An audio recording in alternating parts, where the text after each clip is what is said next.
All right. Hello, everyone, and welcome to another episode of Back on Stage Live. I'm your host, Ruben Avery, and this is the live cast where we discuss all things music in the context of your music career as a working musician or band leader. So this is really intended to be an open forum where we bring together musicians and band leaders to share their experiences and expertise so that we all benefit from each other's collective knowledge and can do a better job of growing our live music businesses faster and more efficiently because, let's be honest, none of us got into music because we wanted to spend all day in front of our computers sending emails. So we're really here to be entertainers, and we love entertaining. So let's build each other up and be part of this revolution of new gig workers taking our industry out of the dark ages and moving ourselves towards a better future where we perform way more, make way more money, and do less tedious and boring admin work.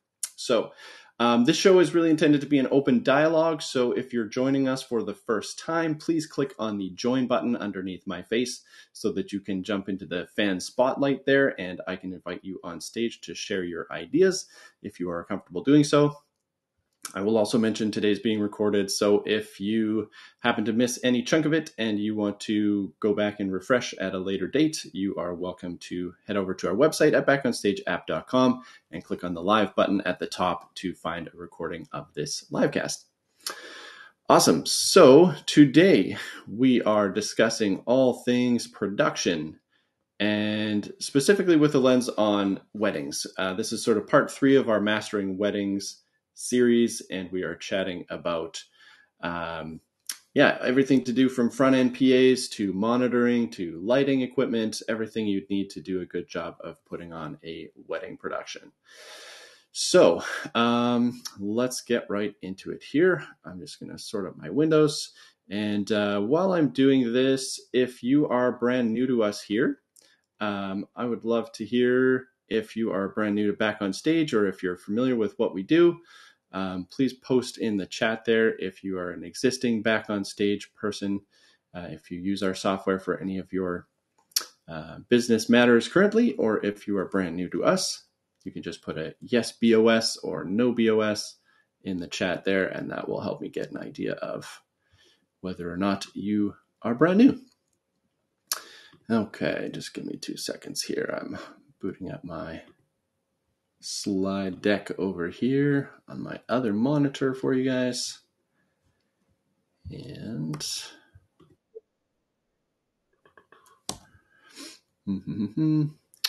okay, perfect. Here we go.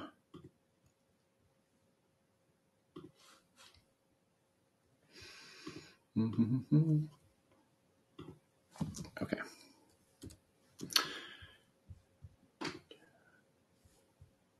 Oops, can't do that. Sorry about that. Okay. Doesn't seem to like my other screen there. Let's see if I can sort that out for you guys. Anyway, okay. So for starting off today, it clearly a struggle for a lot of people to get their live production and stuff sorted out around weddings. So I wanted to start off here today by discussing just sort of front-end PA systems and seeing if we can sort of shed any light on that topic. So from experience, I'm just going to share what I know. And of course, like I said, this is an open dialogue, so feel free to jump into the chat here or into the fan spotlight if you want to share your experiences here. So I'm coming at this from a perspective of having done weddings for a long time. My band started back in 2009, and ever since, sort of weddings have been a pretty big focus for us. And I will say for our means and purposes, like weddings are typically anywhere from I'd say an 80-person crowd up to maybe 300 at the max that we've done. So we found a couple of PAs that really kind of fit the bill for those two crowd sizes, and really kind of there's sort of up to the 80 to 100 person crowd and then beyond the 100 person crowd. And when we were sourcing our PAs, we wanted to find stuff that was going to be scalable and able to allow us to add more components to it if we needed to down the line, but also allow us to sort of cater to those markets really easily and flexibly and in a way that wasn't too cumbersome for us to get these rigs around everywhere.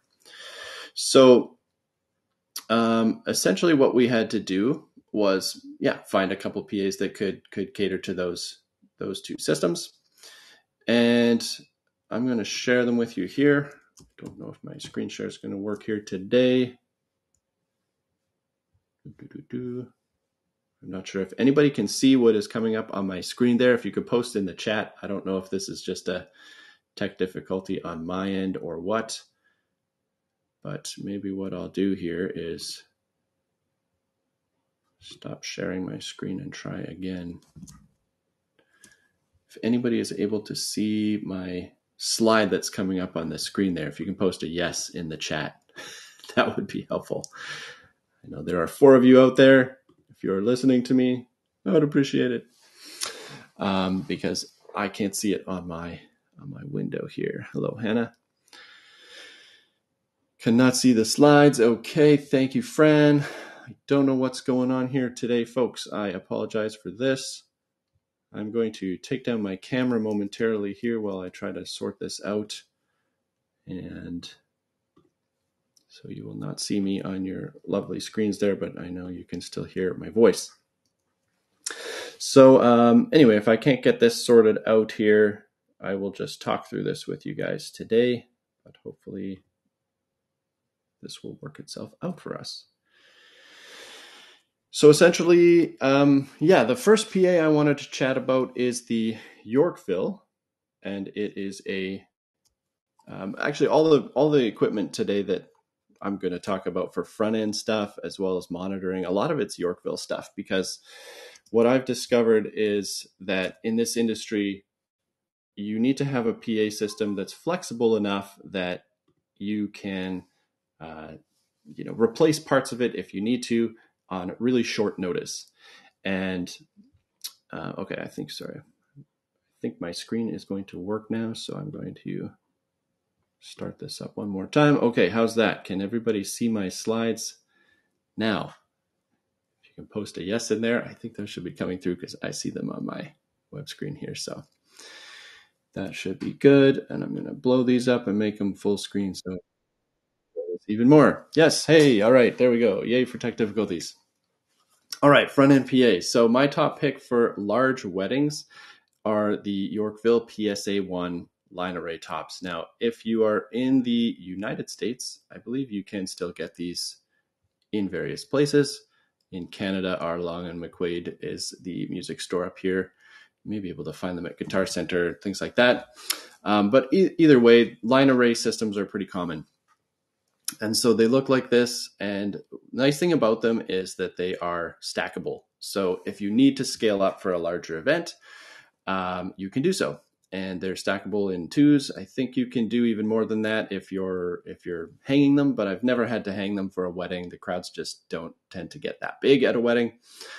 So the reason we chose this one was because the spread of sound is really great with line array speakers. You can't really see it in these photos, but the speakers inside point in either direction. So there's actually 4 little speakers in here on each corner, basically, and they all point inwards and cross each other. So the spread of sound is really wide, and it's a lot different than a typical speaker where you just have the one cone at the top, which aims out at your crowd. It's a much more directional speaker. So quite often, if you're in a wedding situation where your crowd's quite close to the stage, you need to have 2 of those speakers on either side, because one of them sort of points more into the crowd and one of them points more outward into the audience, and you get a better spread that way. So that's just a lot more equipment to lug around. So these kind of do that job for you. Like I said, they're stackable. They just look really nice and clean, and they're very powerful. So these ones, go back to the specs here on them. And so you're going to tell us here.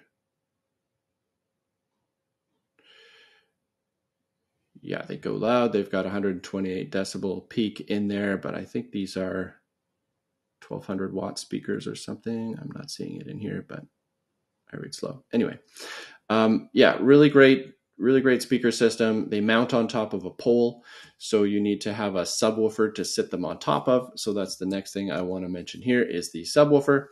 these pair really nicely with a 15-inch sub. And so this is what my band's been using for years.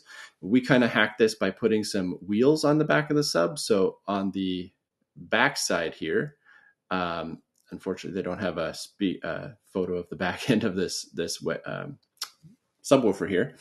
But we bought a bunch of little casters off of Amazon. I think they were 40 or 50 bucks.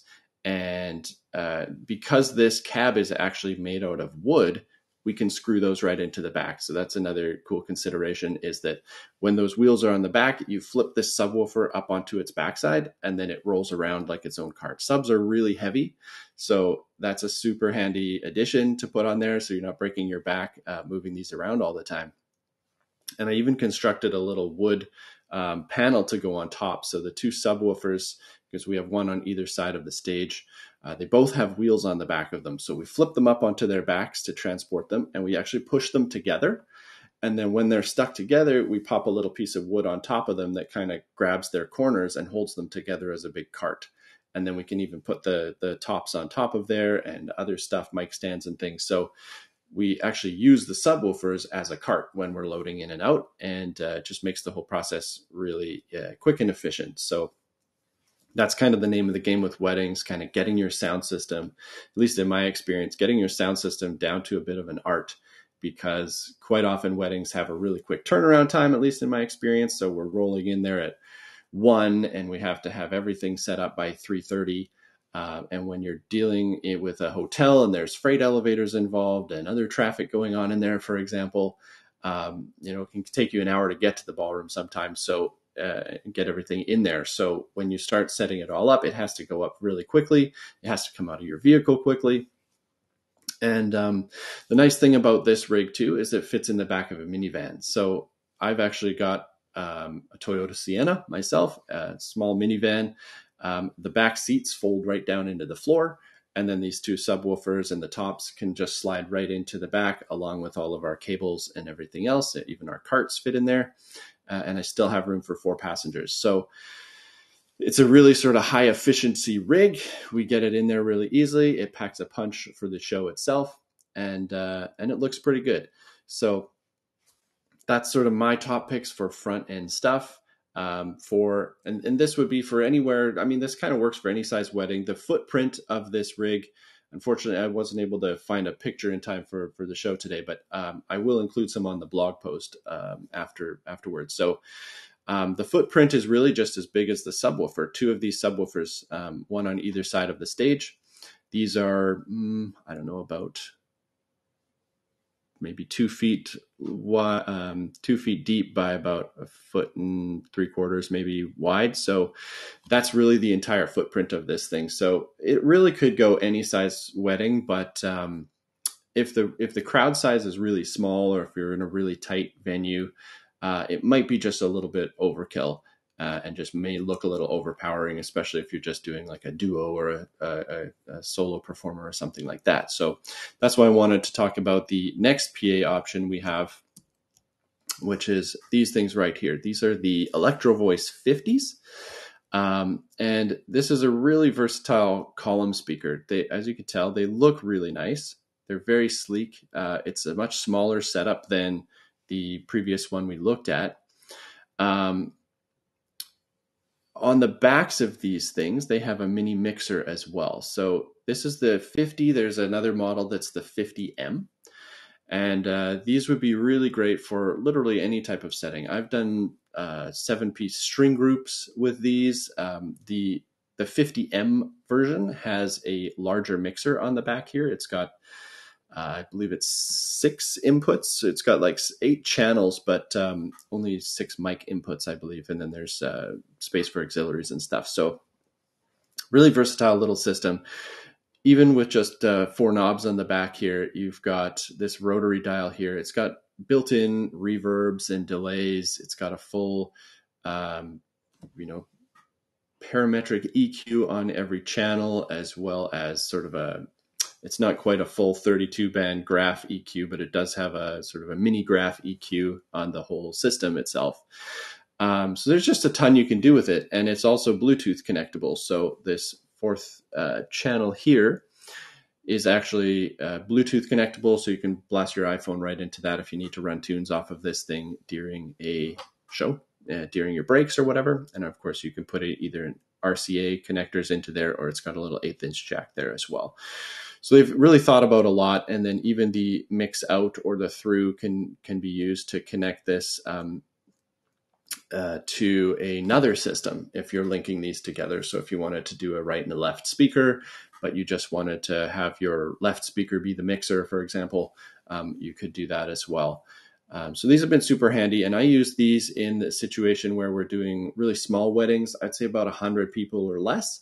Once you get above a crowd size of 100, I found that the sound just really disappears quickly, because this column, I believe it's just over 6 feet tall. So it's a line array system as well. So within side of it, you've got a whole bunch of little speakers all pointing different directions.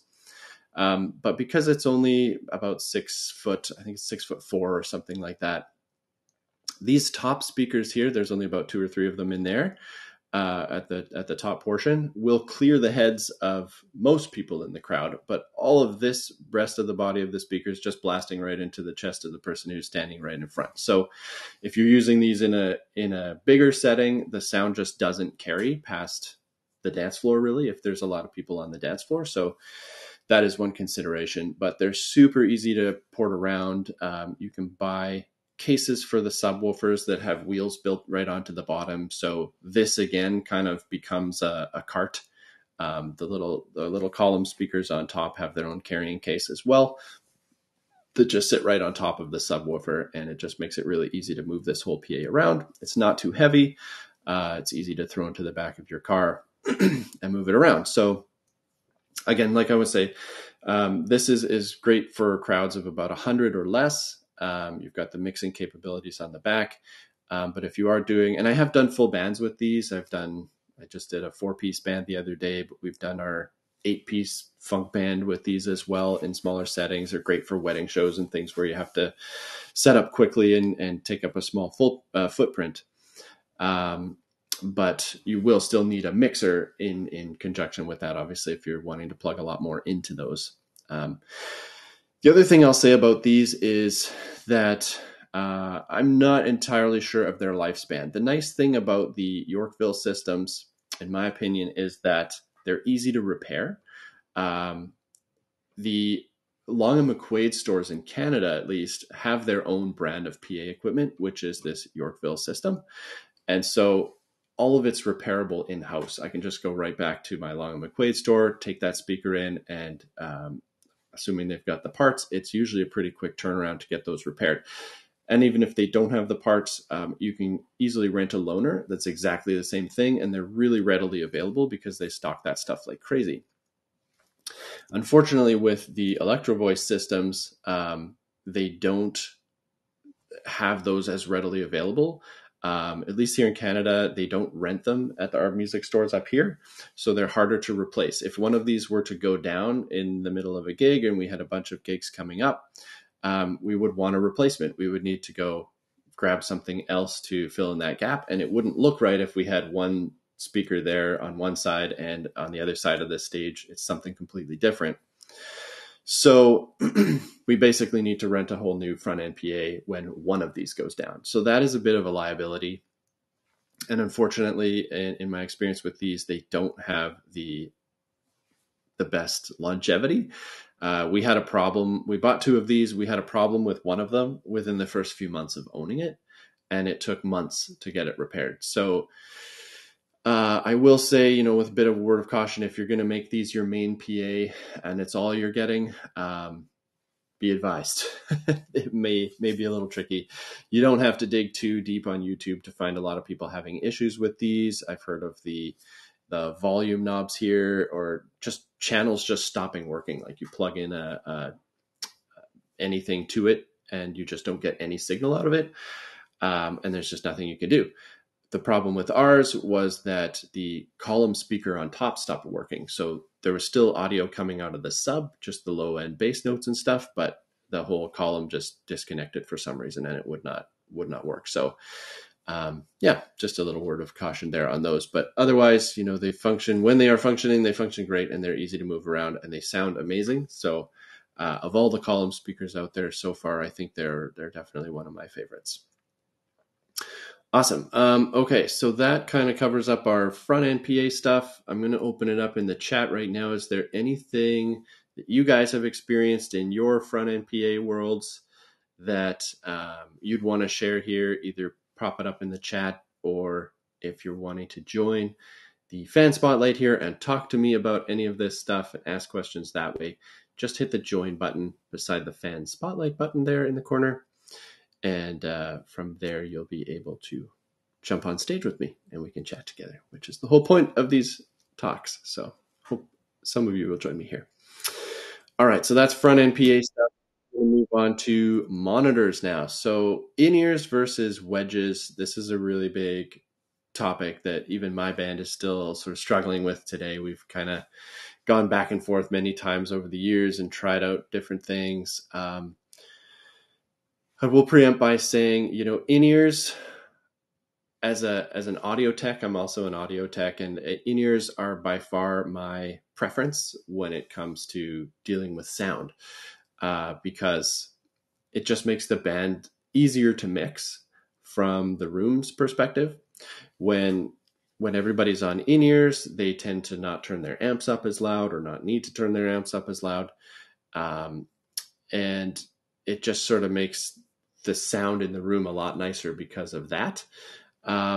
So my preference is in-ears. At the same time, as a musician, it is a weird kind of feeling. It's much different than playing open with a wedge on the floor, obviously. And in my experience, what I'm often doing is just pulling one of my ears out because I want to hear the room as well. I want to hear the crowd cheering for us and that sort of thing. And when you put those in-ear monitors in, they're acting as earplugs, and you're really only hearing what the microphones on stage are picking up. One way around that could be to install some sort of a room mic. You could either put that sort of out in front of the band, or if it was a shotgun mic, maybe even just behind the band and aimed out into the crowd.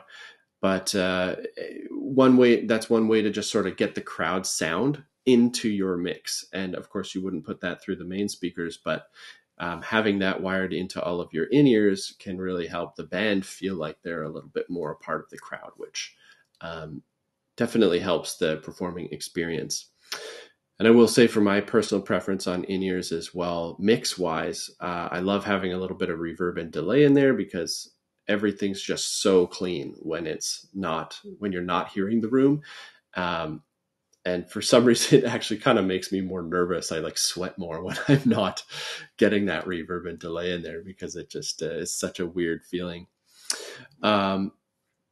So in terms of the different devices to use here for monitors on the floor versus monitors in your ears, my personal preferences for the monitor is the NX10C, also again by Yorkville. And I want to just talk about that a little bit first. So the NX10C is a really small little floor wedge. It's just I believe it's a 12 or 13 inch speaker. 12 or 13 inch? I might be making that up. Anyway, 12-inch speaker. And the nice thing about it is it sits on its back end like that and looks right up at you.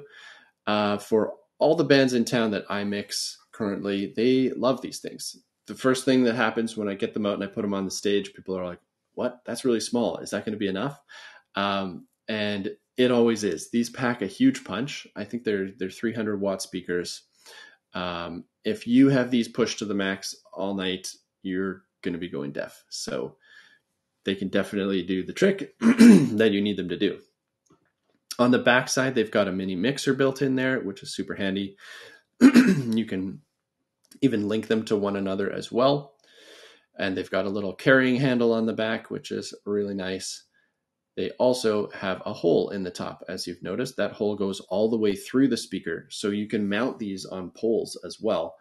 And I'll just jump back to my photo of the Yorkvilles here. So on the front end, what I've often done in really tight situations is I'll have my line array tops mounted on a speaker pole, and below that, here on the pole somewhere, I'll actually mount that monitor as well and aim it back at the band member who's standing nearest to that. So you can actually mount the monitors on a pole. That clears up some more floor real estate for you. And if you're EQing that thing properly, it's not going to squeal at you. I don't have that issue on my end. So I do put some good time into EQing those monitors properly on every gig. But you can get a really nice sound out of these things. And yeah, because you can mount them, they are very versatile. They can also sort of double as front end speakers if you need a little more juice on the front end. I've used these in contexts where, for example, the stage is really wide. If we have a 40-foot stage and your subwoofers and mains are going on either side of the stage, there's a really large area in the middle there where the sound is just going to be not great because the speakers are so far away from there. So you can use these as front fills. You can just set them right on the stage in the middle or just off center a little bit. And they sit pretty flat at that point. You'll see they've got sort of a sitting angle here where you can have it pointed up. But of course, if you just tilt it down or just flip it down onto its front there, it'll aim straight out at the crowd. And if your stage is high enough, that works really nicely. Also, they work great as side fills. You can pop them up on speaker stands and put them around the room if you need to fill out the area that way. I've used these in huge ballrooms of 600 people, and they tend to do a great job of, if you have one on either side of the room pointing in at each other, they have a really nice coverage in that case. And they're not too crazy expensive. These go for about $500 each. If you buy them used, of course, you can get them on sale. And in my experience with them, they last for a really long time. I've only had issues with maybe a couple of them. We have 7 of these in our inventory now.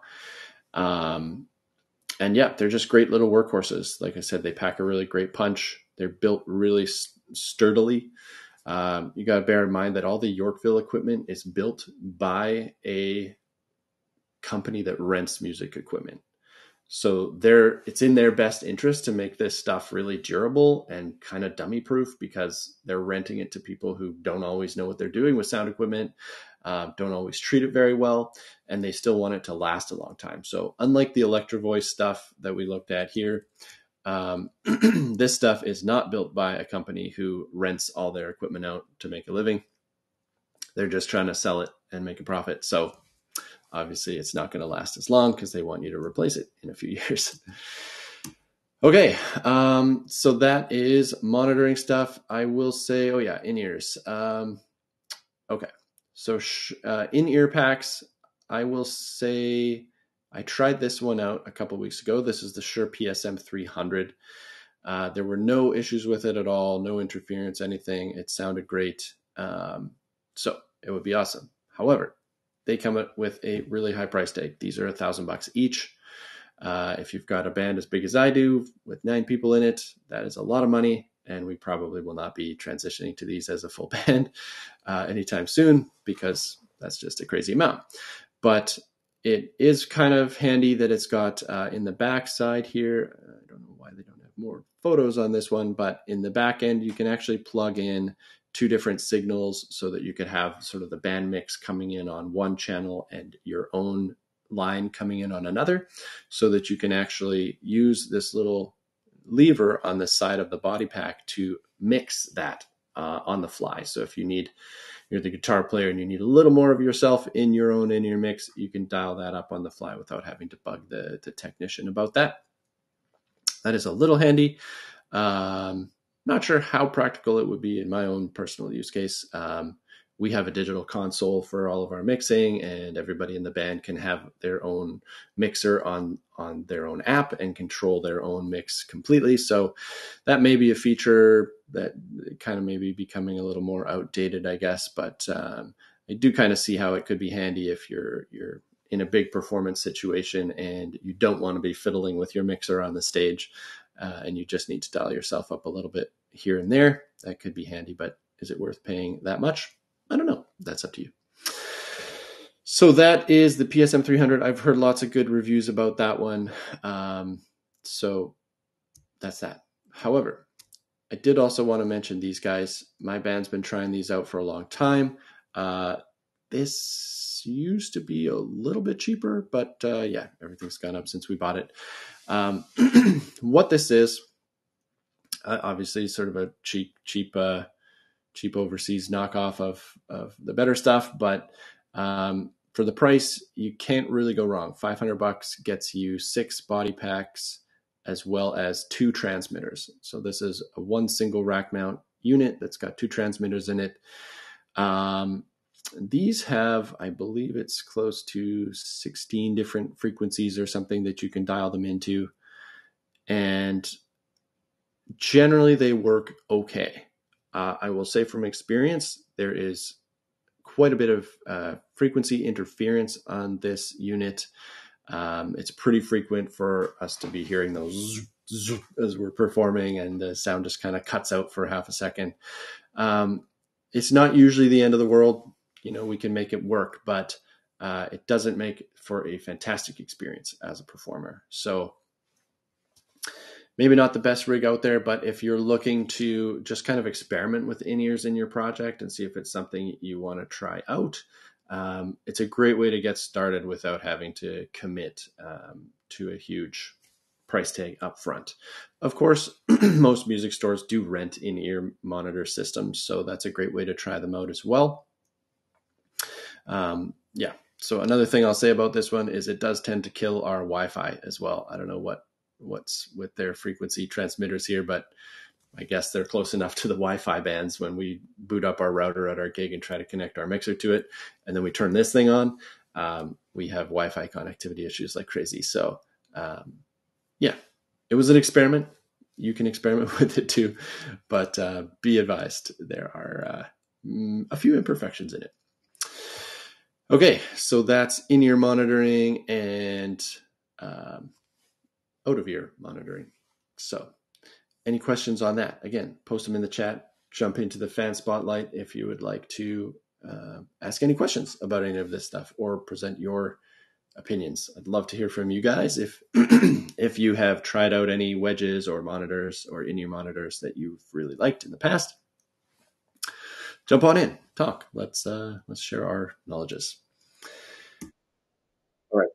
Next up is lighting. I wanted to chat about this because obviously it's very important to light your stage. There's all sorts of stuff you can do with dance floor lighting these days. I will say the name of the game with wedding lighting is really light the band. If you can put a little bit of effects going onto the dance floor, that always helps. I think lighting has a huge impact on the show, and if you can control it while you're performing, it just makes for a really cool experience. It can kind of be the thing that gives the audience permission to clap at the end of a song or whatever, right? If the band's doing their big trash can ending at the end of Proud Mary or whatever, and the lights are strobing at the same time, and then as soon as that drummer hits that last cymbal crash, the lights cut out. It just like gives everybody that extra bit of permission to clap and go crazy. So yeah, it can really add that extra pizzazz to any show. But again, with weddings, the setup has to be quick, and we're always concerned about budget in the wedding world as well. So with that in mind, I'm going to show you guys the LP LED X4, also from Yorkville again. And I didn't get a tab for this one, so let me just bring this up, LP LED 4X. And let's check this out here. So what this is as you can see here in the title, it's got 4 LED pods on it, and they are all very bright. You can look up some YouTube videos and see people just lighting up their whole neighborhoods at nighttime with these things. They're super impactful. They've got a DMX built right into them on the side there, which is super handy. And then they also have this Yorkville specific control panel here. You probably can't read that, but for any specific Yorkville connectors, you can plug them straight in. And then we've also got all these handy dials right here. I find a lot of lighting fixtures that are DMXable tend to be really tricky to set up. You kind of have to go into their manual and see, okay, these are all the settings I need to dial in properly if I want this light to be blue. Or if I wanted to do this color fade thing, whatever. It's really manual on the back. Of course, you can DMX it all, but then you're running into the issue of like DMX just takes a really long time to set up sometimes. You're having to link all these fixtures together with cables, setting up your controller, program everything. I mean, if you've got that all set up in advance, it saves time, but there's just no way you get around setting up all those cables, and that's just the biggest time expenditure. So obviously wireless is great, but in my experience, especially with wireless DMX stuff, it's really hit or miss. And if you get any kind of interference at all, your lighting cues just stop working, or they shut off, or they kind of go rogue and do their own thing. It's really unpredictable what the fixture is going to do when it just kind of loses its DMX signal. So my preference lately is to sort of not do the DMX because, again, all the issues that can arise and the time it takes to set that up. But these fixtures make that super easy. You can't really see so well the dial on the back here, but we've got a whole bunch of different settings. And then in the bottom left corner there's a little Bluetooth symbol, which I can't even see from this terrible pixelated photo they've put on their website.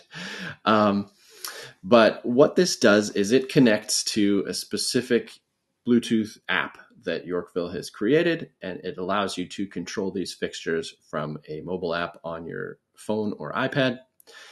And it's got 4 different channels, so you can have these fixtures lined up on up to 4 different channels and have different cues going to each fixture or each different channel at the same time. So I've done this before where I've had I've put 2 of these bars at the front of the stage pointing towards the band, and then 2 more at the back on stages pointing down into the band from there.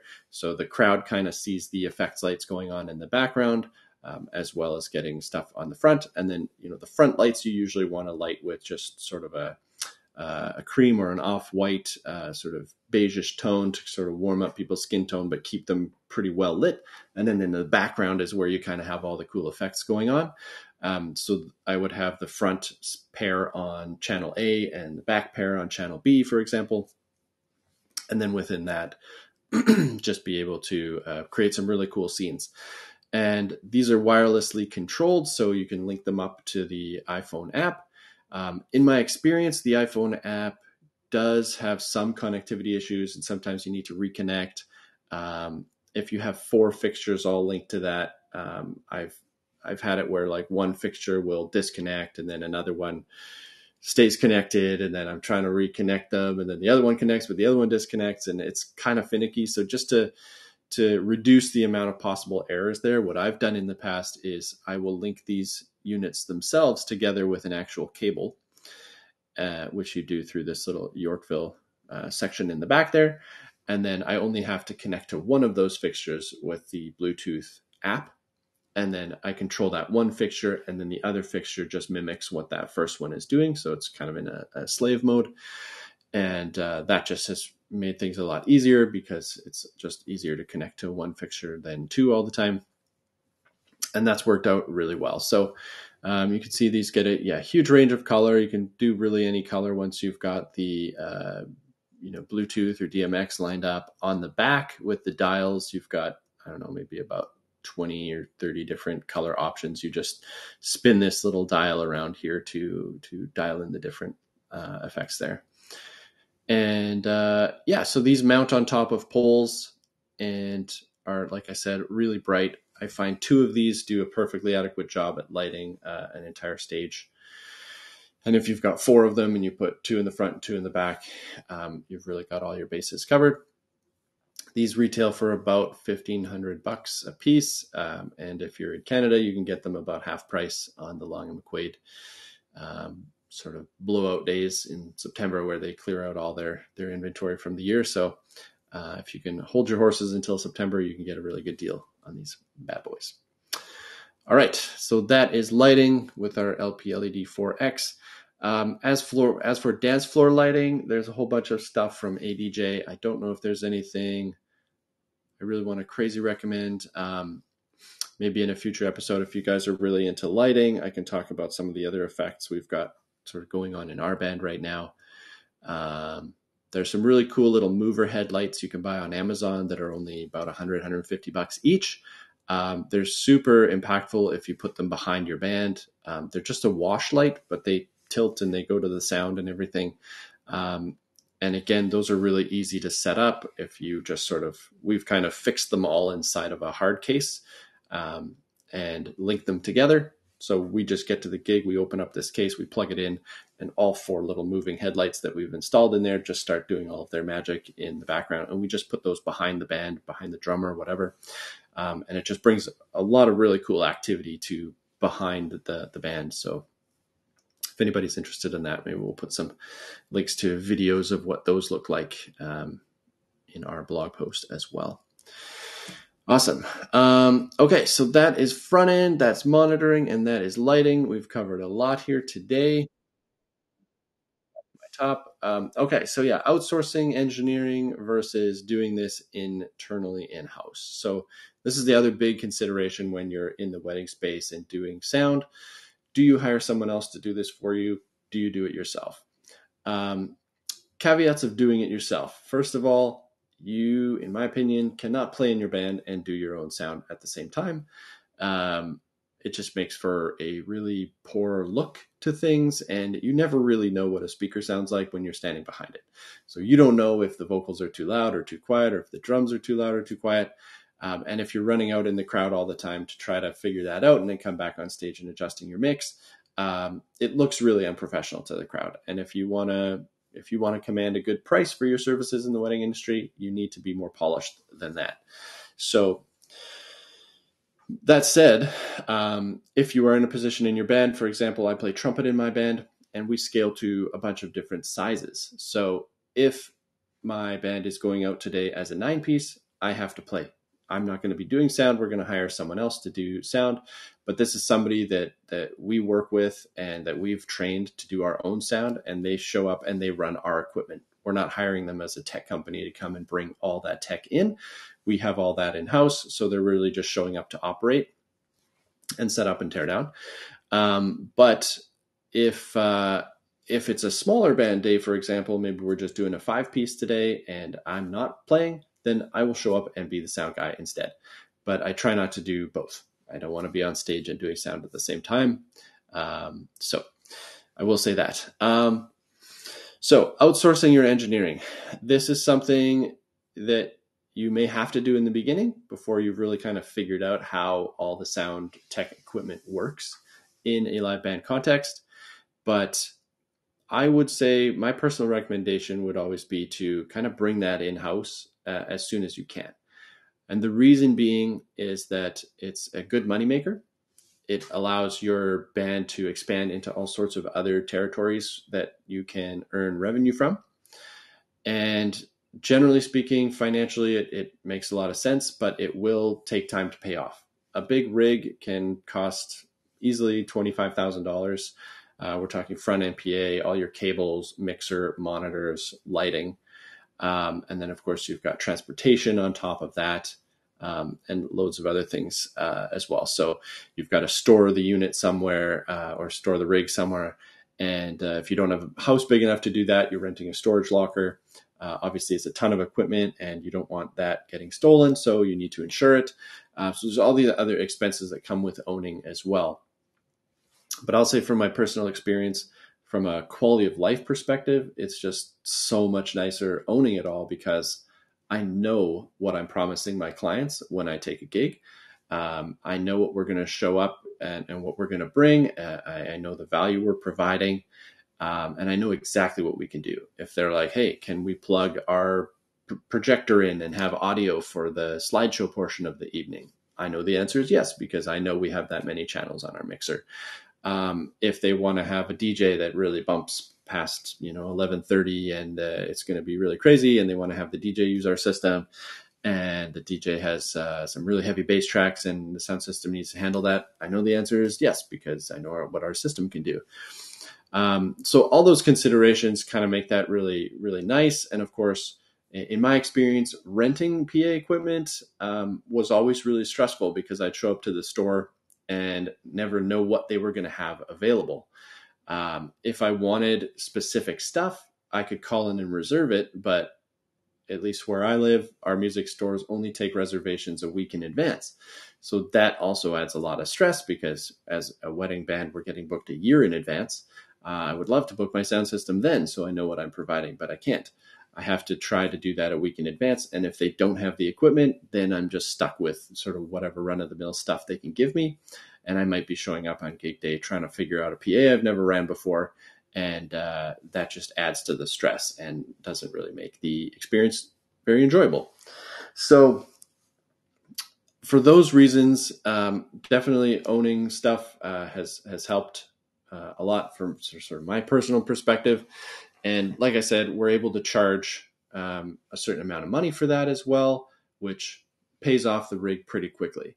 If you're buying equipment that's really durable, like all the Yorkville stuff is, in my experience, that's going to last a really long time. I've had my subwoofers and my PA tops now for almost 10 years probably, and I've taken one subwoofer in for a repair, and I've taken one of the tops in for a repair in all of that time. And those repairs were substantive, I think. One of them was close to a $500 repair. One of them was close to $300, I think. But pretty small investment. And the thing is that if you ever decide to go out of business or you want to upgrade, that equipment's not a complete write-off. You're always going to be able to sell it to someone. So even if you're paying $2,000 up front for a single speaker, bear in mind that like the cost of renting that speaker, if you have to rent that thing 20 times, you've probably paid for the cost of owning it. And of course, now that you own the speaker, you can also sell it again. So it's like you get that money back in the long run a lot of the times. So yeah, in my opinion, it does make sense to own a lot of this stuff. And then, of course, learn how to operate it yourself well. That's a whole nother topic we could discuss at another date. Or hiring someone to come in and help you set that up and run that will be of a big help.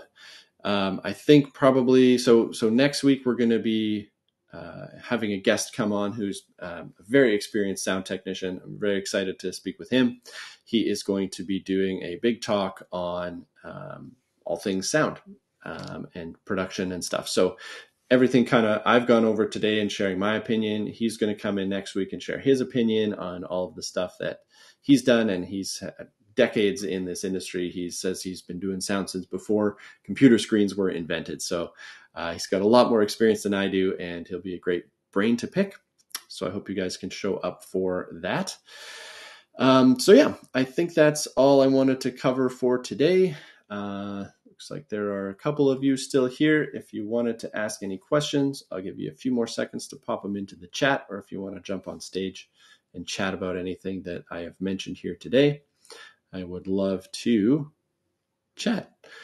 Otherwise, we are doing these Back on Stage live sessions every Tuesday at 11 a.m. Pacific time. And again, next week we'll be, what day is that? It's going to be May 14th, I believe it is. And we are going to be discussing, again, more in-depth production aspects. So come with your sound and production questions, and we're going to have a fantastic industry resource here to share their knowledge with you guys on all of that. Awesome. So thanks again for joining our live cast here today. This is Back on Stage Live, and have a wonderful rest of your day. Happy gigging, and we'll talk to you again soon. Bye for now.